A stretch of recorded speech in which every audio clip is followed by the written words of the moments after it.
আসসালামু আলাইকুম এভরিওয়ান, কেমন আছেন সবাই? আমি আপনাদের সাথে একদম ভিন্ন স্টাইলের পাস্তা রান্নার রেসিপি শেয়ার করব। দেখতেই পাচ্ছেন আমি এখানে পাস্তাগুলো সিদ্ধ করে নিতেছি। একদম বেশি সিদ্ধ করবেন না, আবার একদম কম সিদ্ধ করবেন না, কারণ একদম বেশি সিদ্ধ করলে পাস্তাগুলো একদম লেদায়ে যায়, ভালো লাগে না তখন আর। আমি একটা প্যানে তেল দিয়ে দিচ্ছি। এখন তেলে একটু পরিমাণ ময়দা বা আটা দিয়ে দিচ্ছি। আপনারা চাইলে আটা ময়দা যেটা ইউজ করবেন, আমি এখানে আটা ইউজ করছি, দেখতে পাচ্ছেন। তারপর আমার মনে হয়েছে যে আর একটু লাগবে, তারপর আমি আর একটু আটা দিয়ে দিচ্ছি। এখন তেলে একটু ভেজে নিচ্ছি।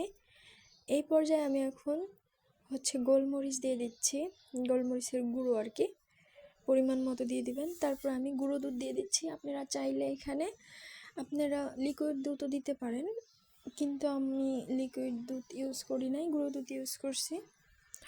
তারপর আমি এখানে পানি দিয়ে দিচ্ছি। এখন পানি দিয়ে দেখেন আমি সুন্দর করে নেড়েচেড়ে মিশিয়ে নিচ্ছি।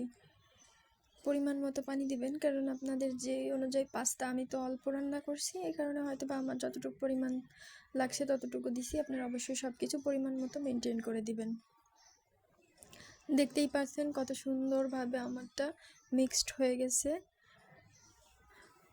এটাকে অনেকেই এইভাবেই রান্না করে, হোয়াইট সস, কিন্তু আমি একটু ভিন্নভাবে রান্না করব আজকে।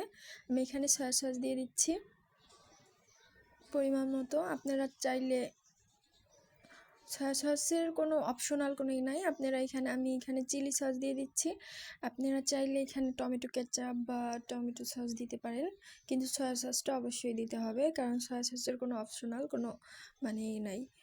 তারপর আমি দেখেন এখন সুন্দর করে মিশিয়ে নিচ্ছি। কত সুন্দর একটা কালার আসছে, দেখতেই পাচ্ছেন। এখন আমি সিদ্ধ করা পাস্তাগুলো দিয়ে দিচ্ছি। এখন নেড়েচেড়ে মিশিয়ে নিচ্ছি।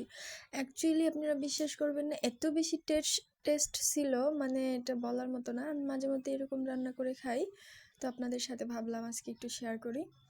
অনেক বেশি টেস্ট হয়, কারণ আমরা তো সবসময় ডিম দিয়ে রান্না করি, ওটা আমাদের একঘেয়েমি লাগে, মানে খাইতে খাইতে প্রতিদিন একভাবেই এক স্টাইলে রান্না করা। এই কারণে একটু ভিন্ন স্টাইলে রান্না করা উচিত। প্রতিটা খাবারই ভালো থাকে।